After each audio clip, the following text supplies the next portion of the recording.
all these things about me. I'm gonna be a bigger person. I'm gonna apologize. So, okay, this is for Blueface. I'm sorry for whenever time you felt betrayed or like I wasn't there for you while you was in jail. Even though we wasn't seeing eye to eye, even though you was messing with other people and I was messing with other people.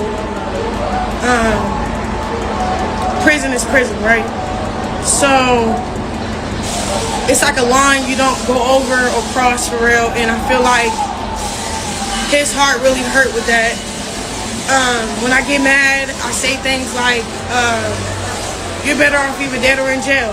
You know what I'm saying? Even though I have my reasons of why I say those things because of what we go through and what we put each other through, it's still not okay to fight a wrong with another wrong. You know what I'm saying? So my apologies to Blue, because one thing about it, he just want to hear a sincere apology. That's really just... Nobody saw this coming, and that's exactly why the internet froze mid-scroll. Chrisean Rock didn't just apologize. She collapsed in real time. Not a no-tap essay. Not AP clean caption. ARA emotional breakdown in straight at Blueface Karlissa and Jaidyn. The holy trinity of tension. Let that sink in. The same Christian who built a brand on chaos suddenly chose vulnerability, and the timeline didn't know whether to clap, cry, or call cap. This wasn't growth core. This was damage control or destruction energy. That. Her voice cracked. Her words stumbled. And just like that, a saga that's outlived reality shows, mugshot, and internet fatigue pulled everyone back in like a bad habit. Because when you apologize to Blueface mom publicly, you're not saying sorry. You're waving a white flag in a war that never had rules. Group chats exploded. Reaction channels clocked in early, and fans who swore they were done with this story suddenly had opinions again. Was this real remorse? Was this pressure finally winning? Or was this the most shocking plot twist since celebrities learned how to cry on camera? Whichever it was, one thing's clear. This apology cracked the image wide open. And what spilled out next chucked everybody. The apology didn't arrive gently.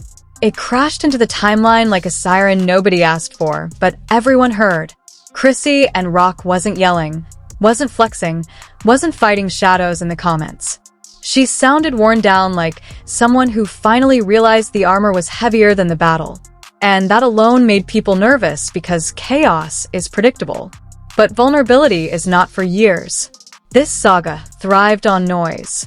Loud breakups, louder reunions, and an audience trained to treat every meltdown like episodic entertainment. Christian was the lightning rod. Blueface was the mystery box. And everyone else played supporting roles in a drama that never needed a script. The internet didn't just watch, it participated, adding fuel every time things slowed down. And that constant pressure built something fragile underneath all the bravado. Blueface's presence in her story has always been complicated. Sometimes he felt distant, sometimes central, sometimes like the puppet master, sometimes like a ghost.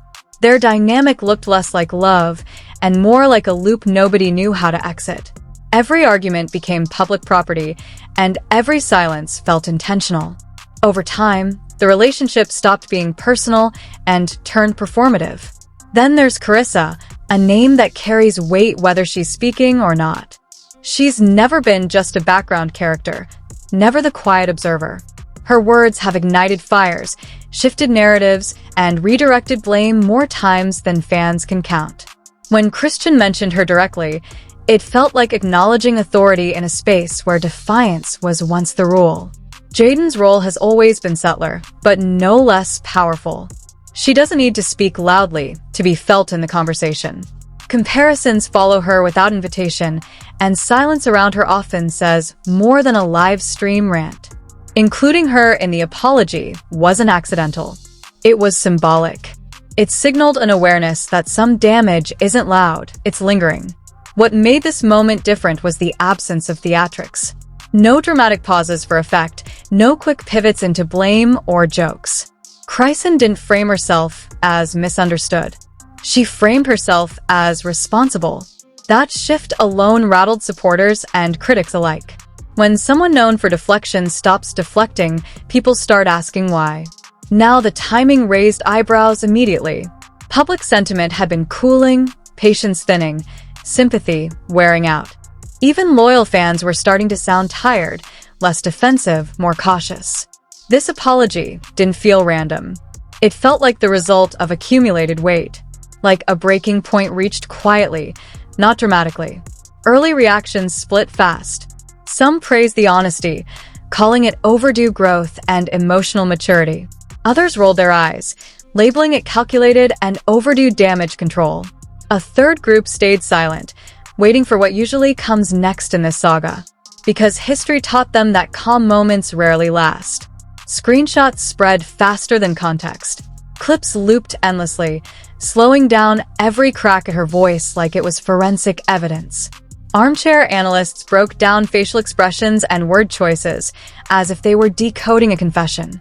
The internet has never been gentle with vulnerability, and this time was no different. Every tear came with a theory. What unsettled people most was how unguarded she sounded. There was no attempt to win the room, no demand for forgiveness. She didn't ask the audience to choose sides or validate her pain. That restraint felt unfamiliar, almost uncomfortable. It forced listeners to sit with the words instead of reacting to the noise. This apology also reopened old moments people thought were settled. Past arguments suddenly looked harsher. Jokes felt meaner and viral clips took on a heavier tone. The narrative shifted from entertainment to examination. People started revisiting moments they once laughed at. That kind of recontextualization changes everything. Blueface's response or lack of one amplified the tension. Silence has always been his loudest weapon, and this moment was no exception. Without a reaction, the apology hung in the air unresolved. It left room for speculation to grow unchecked. Every hour without a response felt intentional. Carlos's name being spoken publicly added pressure to everyone involved. An apology isn't just an admission. It's an invitation to respond. Accepting it signals grace. Rejecting it signals finality. Either choice comes with backlash. That's the trap of public accountability in a digital arena.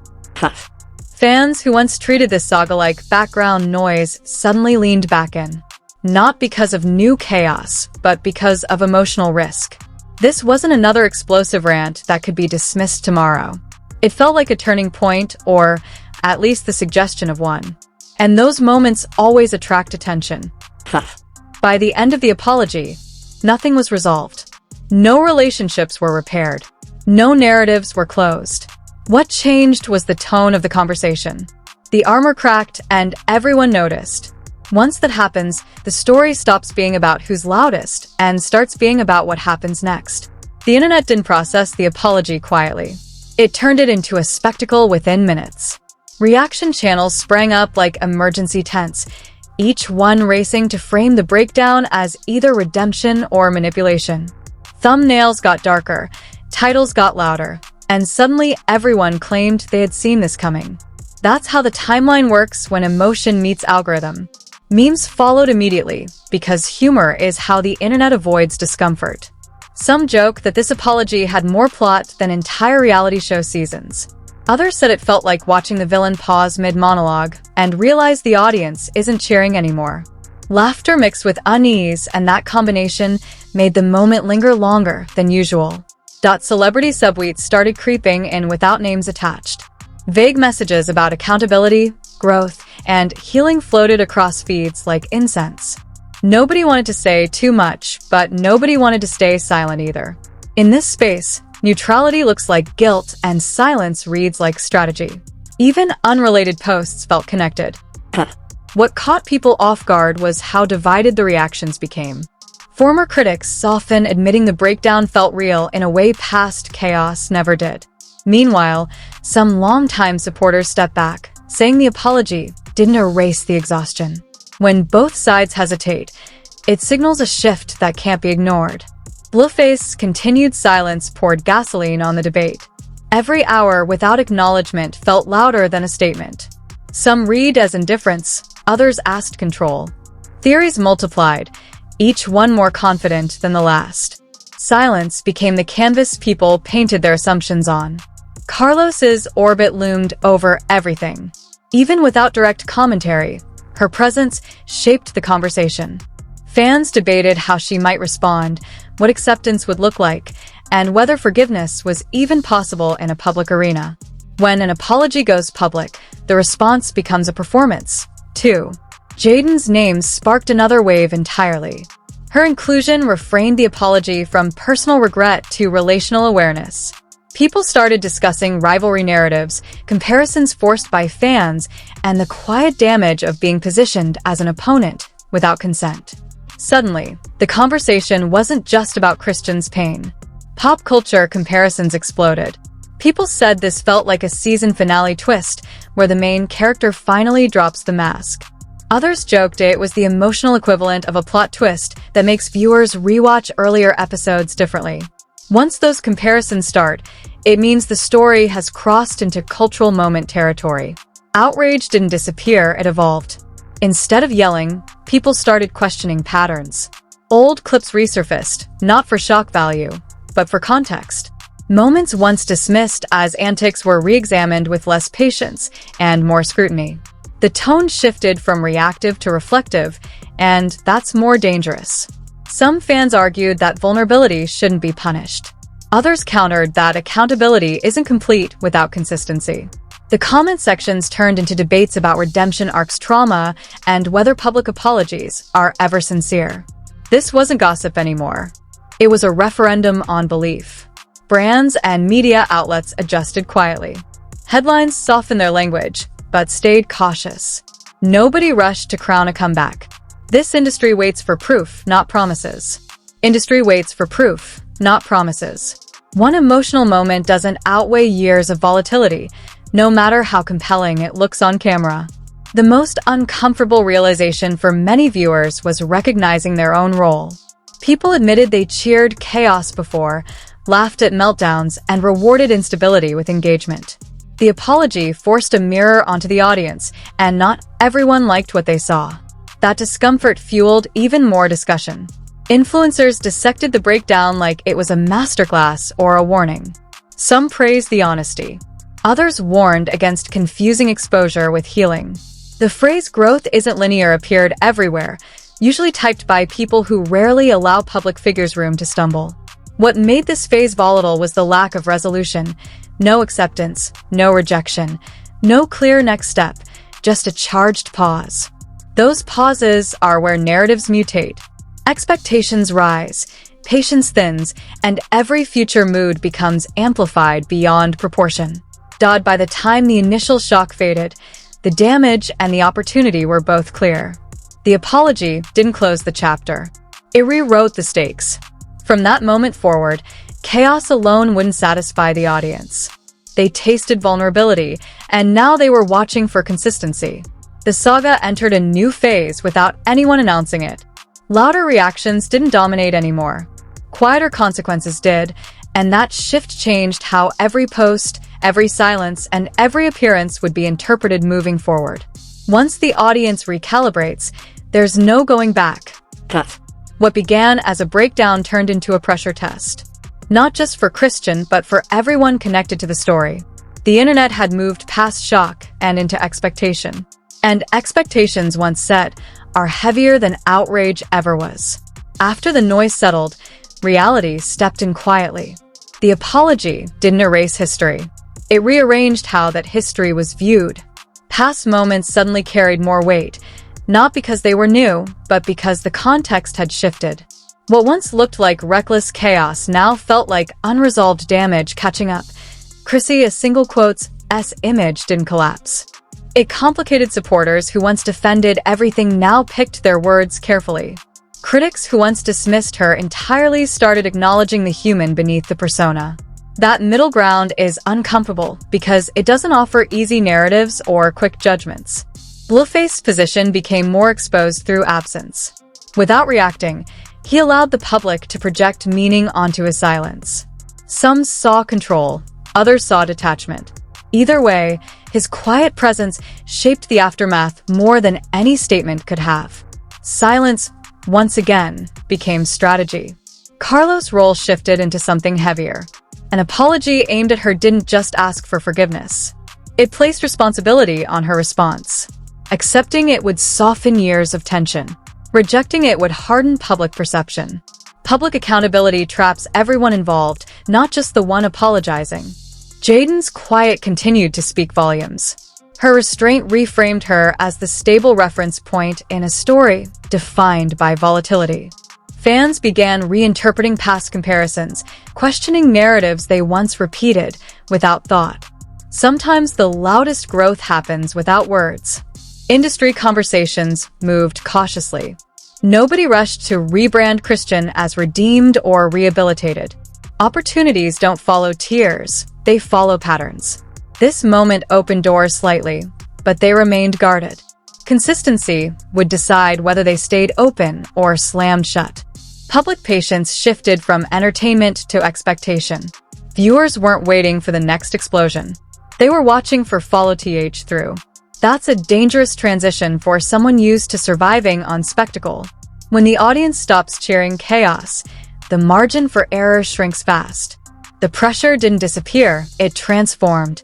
Every post became a test. Every silence sparked speculation.